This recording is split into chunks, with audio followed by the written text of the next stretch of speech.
Hello friends, welcome to देसी test. आज मैं आपके लिए लाई हूँ रसगुल्ले, जो बंगाल की एक प्रसिद्ध रेसिपी है।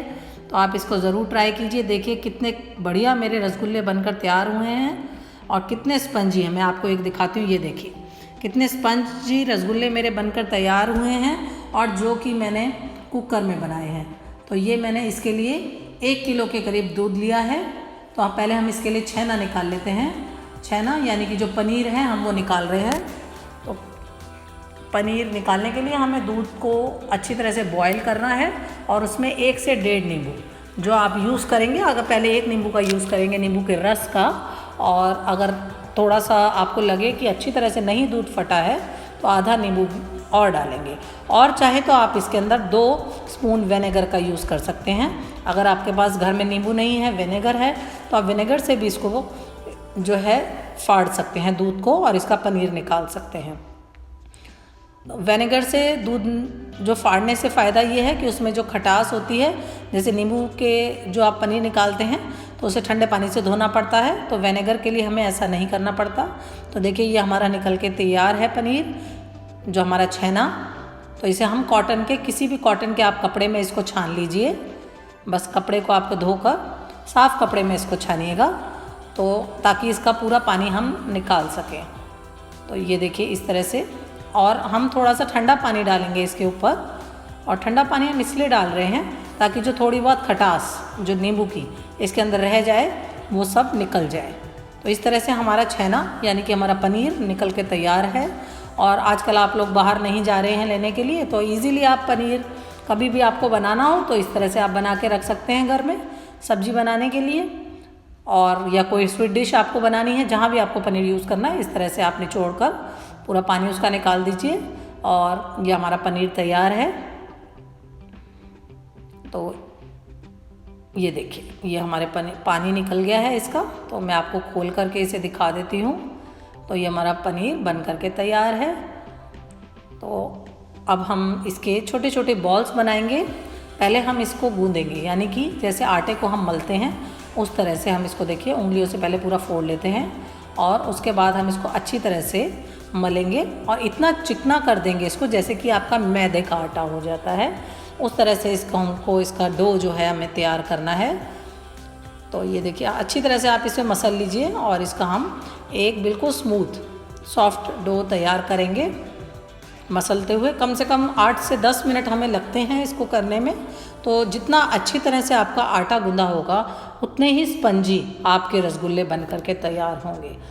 तो आपने कढ़ाई में और खाए होंगे बना के रसगुल्ले, बट आज मैं कुकर में बना के दिखा रही हूँ, जो कि बहुत जल्दी बन के तैयार हो जाते हैं। क्योंकि जो हलवाई लोग होते हैं वो बड़ी कढ़ाई में इसको बनाते हैं, और कढ़ाई में बनाने के लिए वो पानी उनके पास ज़्यादा मात्रा में होता है, क्योंकि रसगुल्ले जो हैं ऊपर से और नीचे से दोनों तरफ से डूबने चाहिए, यानी कि स्टीम में अच्छी तरह से पकने चाहिए।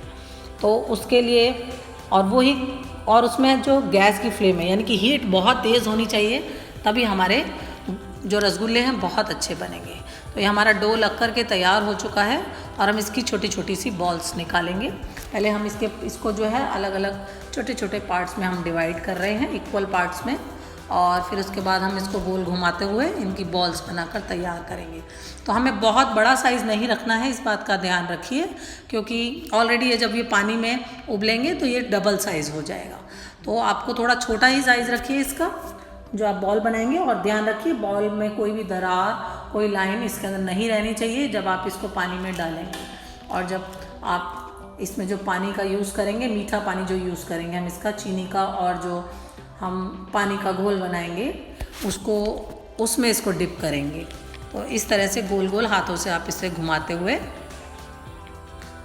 इसको बॉल शेप दीजिए। खाने में बहुत ही टेस्टी लगते हैं, और जब हम खाते हैं, जिनको मीठा खाने का शौक़ होता है, खाने के बाद वो इसको इजीली 1 या 2 रोज़ खा सकते हैं। तो ये देखिए बन कर के तैयार हैं। और जब हम इसका पानी तैयार कर लेते हैं अभी, तो ये मैंने एक बड़ा कप, यानी कि जो मैंने 250 ml के करीब इसमें शुगर डाली है, और 4 कप पानी डाला है।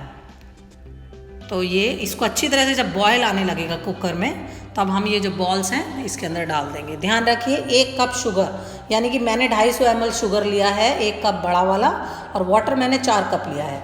हम इसको 1 सीटी लगा रहे हैं और 1 सीटी हमारी आ गई है इसके अंदर, और सीटी आने के बाद लो फ्लेम पे करके हम 7 से 8 मिनट तक इसको और पकाएंगे।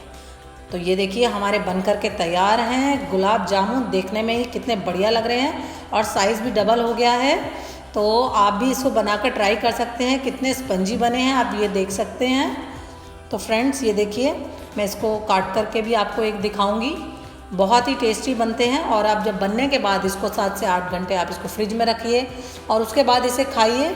तो ये रसगुल्ला आपके देखिए कितने स्वादिष्ट देखने में लग रहे हैं, खाने में भी बहुत अच्छे हैं। तो आपको ये मेरी रेसिपी पसंद आई हो तो प्लीज़ शेयर कीजिएगा और सब्सक्राइब करना मत भूलिएगा।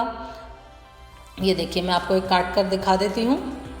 तो कुकर में आप ये बनाकर ज़रूर ट्राई कीजिएगा, और बहुत जल्दी बनता है। और कुकर में आप ध्यान रखिएगा बनाते समय छोटी छोटी बातों का।